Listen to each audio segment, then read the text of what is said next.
get to a point where it's really damaging to your self-worth, self-emotion, to your self-worth, your self-image, the way you see yourself, then it's really safe that you let go of that relationship.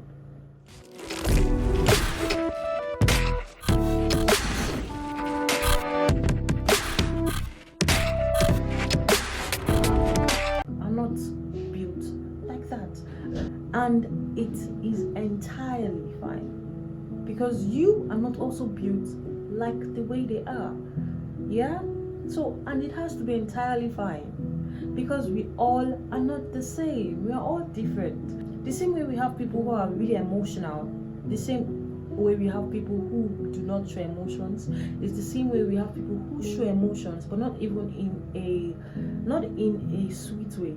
And then there are people who are just, when it comes to emotions, they've not been able to put together their emotions. So you see, we are all different, and we all have our wahala, really, if you're being sincere. Because if you are to ask Shola now, that Shola, what is it that is about me, about Grace, that you do not like? Probably like, she's very emotional. And if you are to ask me about Shola, I'll be like, he lacks so much emotions. And you see, we all have problems. So it's not really about seeing this person from a point of you have a problem, but as seeing this person as you are very much different than I am. Yeah, so you have to just understand and give them space. They will tell you the truth. So when they say they need space, really, really, really believe that they need space and give them the space. Because when you give them that space, that's the space that allows them come out of their feelings, allow them not come out of their feelings in the sense that they come out of it, in the sense that they are able to stay calm. Yeah, because that's the space they need to stay calm. If you are still going to remain in their presence, you might see a side of them that you never knew existed, and we all have that side. It just depends on what triggers, or it just depends on triggers, but we all have that side that we all do not want anybody to see. So you might want to really give them space when they say they want space, and focus on you. You had a fight, that's fine. People have fights, and they say they want space, that's fine. Just let them know that while you understand that they need space after all of this, that you're going to give them space, and it's fine.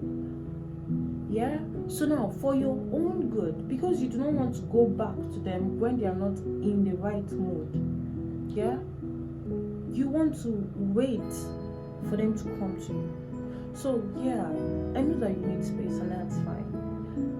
Once you're done, yeah, please come and meet me and let's talk about this. When you are ready, please come and meet me and let's talk about this, because it would really mean a lot to me that we talk about it. And that's so when they are done, they'll come and meet you and talk about it. And when they're coming to meet you and to talk about it, they are not coming to meet you to actually come and ask you, let's talk about it. They're just going to show up. So you are going to have to initiate the whole thing. Yeah, so it's going to be you who's going to start the conversation, because that's not just something they will do, and you have to be fine with it. But another beautiful thing about it is, over time they come to let me say, they come to show emotions, maybe not as much as you want them to, because I mean, why they're not you, so they are never going to be like you. But they come to a point where they begin to show emotions, not entirely, but to an extent. So you just have to give them that much time. Yeah, because really, it's going to be a beautiful thing when you finally see them and you're like, really? So Shola, so you can do all of these things? Oh, and then all of a sudden you can see excitement. Normally you would never see excitement, but over time you begin to see excitement in their face, and they're like, ooh, okay, this is nice, this is cool. You understand? So over time they begin to tell you how much you mean to them, but it is not going to happen instant up. It's going to be a gradual moment.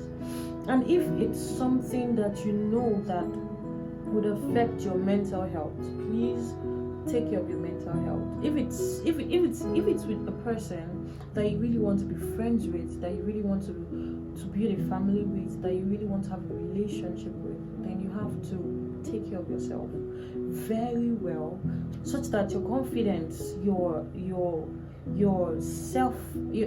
self-worth is not just brought down, because it's not something that they will intentionally do. It's just something that will get to you, because you begin to feel like you're asking for too much. You begin to feel like you're too needy. You begin to feel like you begin to find so much problem in yourself, that if you have not come to take care of yourself, like really just focus very well on yourself. Like, focus on developing yourself. Focus on, whenever you have a free time, instead of being every time all around them, when you have a free time, pick up a book. When you have a free time, go and visit another friend. When you have, like, just doing something entirely that does not always involve them, so that they have that space that they really want. And gradually you see them coming around. But now, the thing about everything I have said is, this is just a perspective based on the people that I know, based on my own research. But you also need to know that amongst people who do not show their emotions are other people that are different, that have different ways of not showing their emotions. So what I have said now, don't just take it in for it. The person that you have a relationship with, actually take your time to understand them. Actually take your time to see things, like try to understand them, and also watch yourself. In everything, watch yourself. And if it gets to a point where you feel like you really need to seek help from that you really need to seek help from experts, then do so. Reach out to a consultant, reach out to whoever it is that you can reach out to, a therapist, reach out to anybody. And most importantly, always pray about it. That's all for today, guys. Have a wonderful week.